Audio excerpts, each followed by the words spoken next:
Hi all. Today we're going to look at how we can modify type or letter forms specifically beyond what you can do with the character palette and the paragraph palette and the basic tools that appear on your screen. First, I have currently a line of type here. It's in a type box. It was created with the type tool, and it is still editable type. If I take my type tool and I click here, I have the ability to highlight and change or retype whatever's here, right? This is what we call editable text. In order to make the changes I want to make, though, I want to convert my text to outlines or paths so that I can modify them in the same way that we've been modifying shapes in our illustrations. Before I do that, I'm actually going to make a copy of this. And I've already set up my layers so that I have my editable text in one layer, and I have an empty layer here called type text copy. So I'm going to just use Command C on the keyboard. I'm going to come up to my next layer and click Command V for paste. This could be Control C and Control V. And I can hide my original editable layer. I know that I want to be working with the copy. This is useful because at some point I may decide I need to make a subtle change to the type, or Lord forbid you find a typo or a mistake in your spelling and you want to go back to it. That can be really helpful. So from here on out, I am going to lock and hide my editable text and work with my copy. And the first thing I'm going to do is I'm going to convert this to outlines. So I go up to the type menu and I'm going to choose create outlines. It's about 2/3 of the way down. Now notice when I do that, I have to have my type selected with my black arrow or my selection tool. If I have my cursor in the type, if I have the type tool and I have my cursor here in my type box, it will not let me create outlines. So I need to make sure I have the selection tool on my toolbar selected and my type selected. And I know it's selected because it's got this pale green box around it. Now I can go back to my type menu. I'm going to choose create outlines. And at a glance, not that much changes. In fact, it should look just about the same. But what's missing now is that baseline, the little, in this case, it was a light green line at the bottom of my text that shows me where the baseline for that line of type is, because this is no longer a line of type. It looks like type, but it is actually just shapes. Now, after I do the conversion to outlines, if I choose create outlines from my drop-down menu, I have here a group. Illustrator automatically creates a group out of these shapes. So if I click off of that, I deselect and I come back and I click on the E, I am actually selecting all of these shapes because they're grouped together. If I don't want that, I have two options. One, I can use my direct selection tool. For most of us, that'll be the white arrow. If I use the direct selection tool, I can click on an individual letter or an individual anchor point within a letter. We'll come back to that in a moment, though, because the other thing I can do is I can ungroup these. The benefit of the group is that it holds them together and means when I go to select something, I can select them all at once and move them around, right? Click on one letter, move the whole bunch to where I want it in my document. But if I know for at least a little while, I don't want them grouped together, or in this case, maybe I want to separate these words and do something different with each word, I can go to the object menu and slide down to where it says ungroup. Anytime you have a group selected, ungroup will be an option. Ungroup.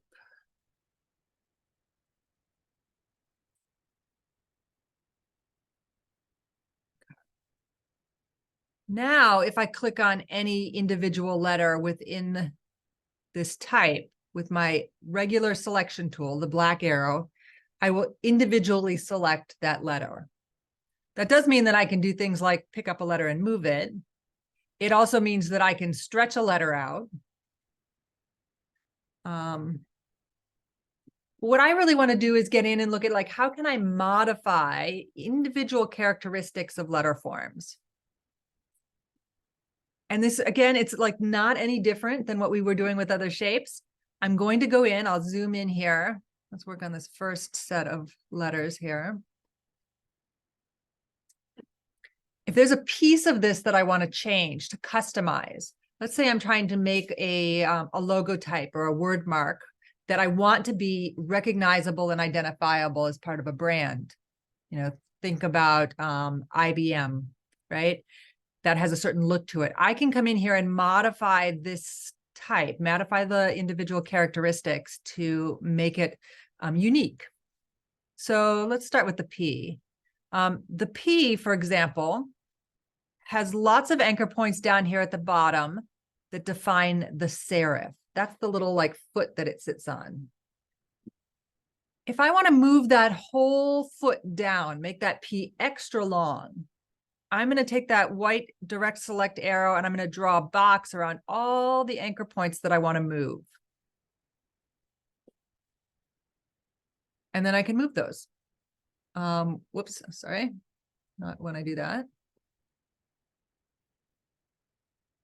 Grab those anchor points, click on an anchor point, drag that down. If I drag it freehand, I can move it anywhere I want, but I have the potential of sort of like stretching and distorting it, right?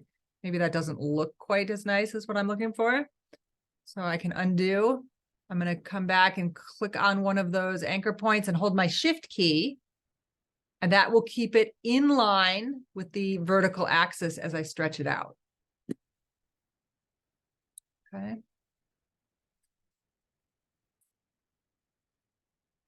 Let's say I want to do the same thing with the top of the Y. I'll select the whole serif on the top right branch of the Y. And then I will click on one of those anchor points I want to move. And I'm going to, in this case, I can't hold the shift key. I don't want to go straight up and down, or I don't want to go completely right or left. I want to find that line. I want to sort of look for where it looks most natural. And I'm going to stretch it out and let it go. Do make sure when you go to move those selected anchor points that you actually click on an anchor point to do the move. As you saw before, it'll move the whole letter if you click someplace inside the letter. All right. Same thing with the side of the T here. If I want to stretch out this side of the T, I'm going to get as many of those anchor points as I can on that side. I'm going to stretch it out to the left, and I'll hold the shift key down so I keep that in line. And you can see what's starting to happen to those letters. Right? Also, don't be afraid to delete anchor points. Let's say, for example, I want to get rid of the hole inside the P. I want that to be solid. I'm going to use my minus anchor point tool. That's just down below your, might be below your pen tool. If you don't see it on your toolbar, if you take the pen tool and you roll over an anchor point, you can click on it. Whoops, escape. Not what I wanted to do. Zoom in here. I'm going to come in here with my direct select arrow so I can see them. I can select an anchor point and delete manually with the keyboard. Or like I said before, I can use this minus anchor point tool. You can get to it by hitting minus on your keyboard and start subtracting anchor points.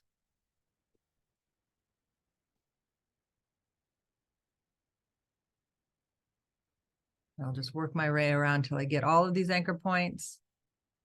Anchor points in the middle of a form can be hard to grab without getting too many, or ones that you don't want.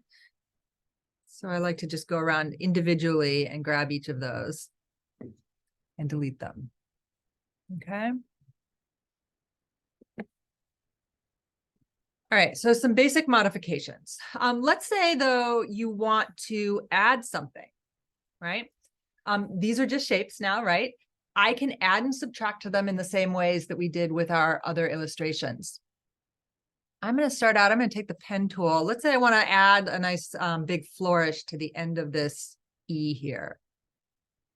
I'm going to take my pen tool and starting where I want to connect, I'm going to give myself an anchor point.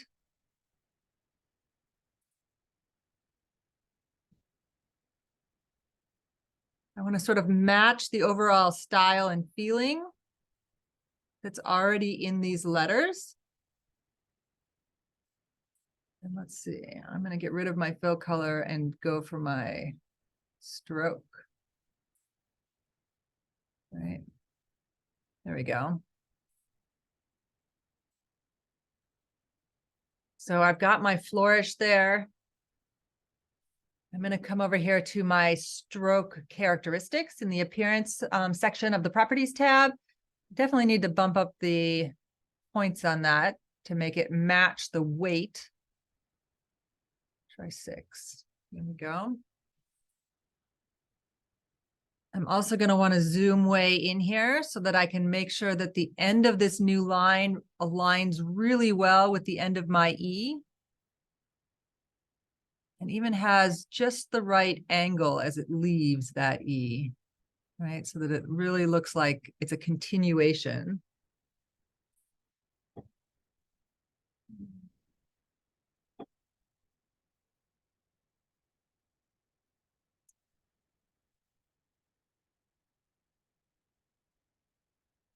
Making it just a little bit thicker.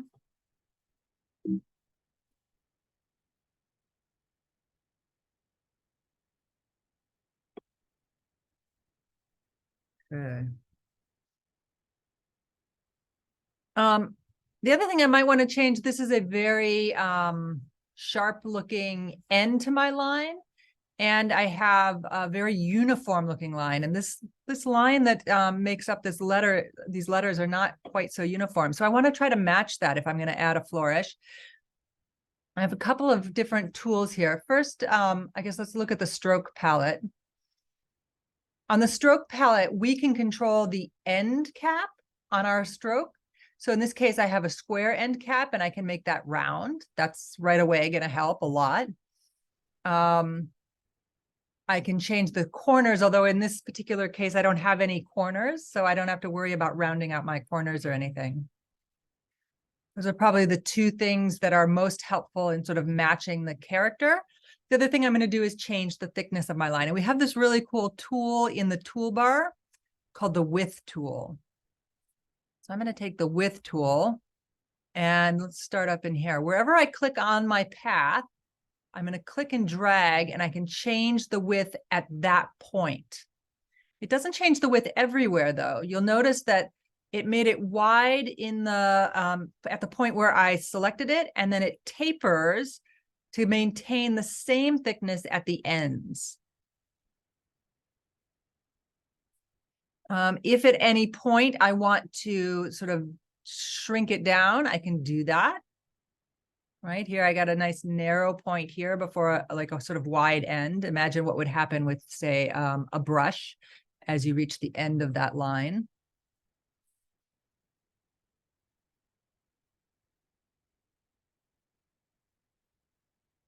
Modify this part right here where it meets the E a little bit again. Make sure that looks good.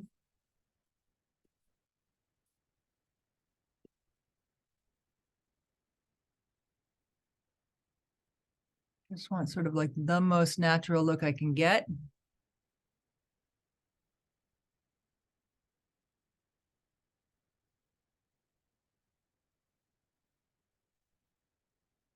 Okay. And then I zoom way in here and I've got a little bit of extra E sticking up on the top.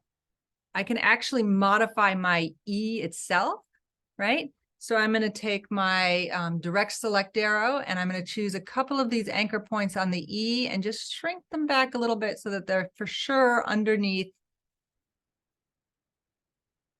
that new piece. Okay. And now it appears that that E continues and makes this big flourish, which I really like. Okay. Now, at this point, let's say I'm done with this modification of this word.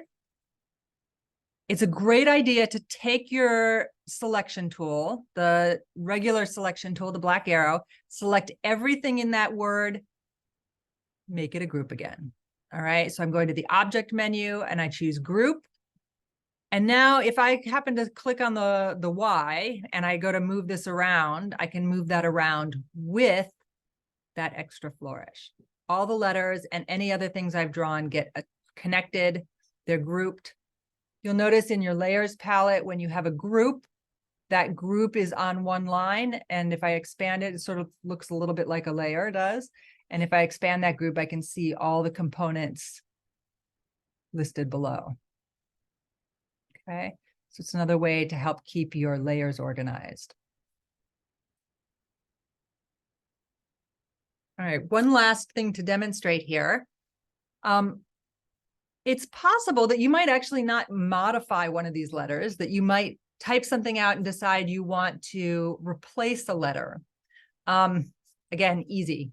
We're going to come up here. I have a few illustrations that I've collected, and maybe I'm trying to say something with my text. Let me get a couple of these out of the way. Let's see here. Find those. There we go. Let's say I'm trying to say something with this type, and I really want to add some content or context to the word type. Again, notice when you stretch your type out, you definitely have to hold that shift key down until you let go, or you may distort your type. All right, so depending on what I'm trying to say with this in my logo type, maybe, for example, I'm going to get rid of the P, and I've drawn a pair of scissors here, and maybe there's some way that I can replace that P with these scissors. I need to be thinking about how people are going to read this word, right? How people are going to know what this is. How much information do they need?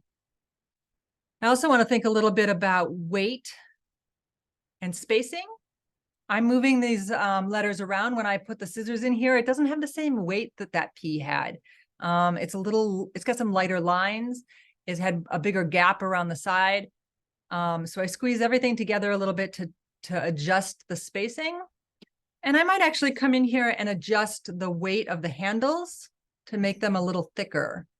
And that, and there's lots of different ways to do that, of course. I might just come in and grab a few of these anchor points.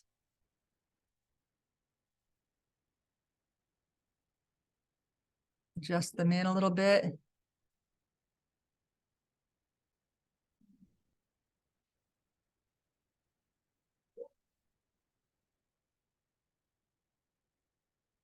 I want it to feel like it belongs, right? I don't want it to feel terribly out of place.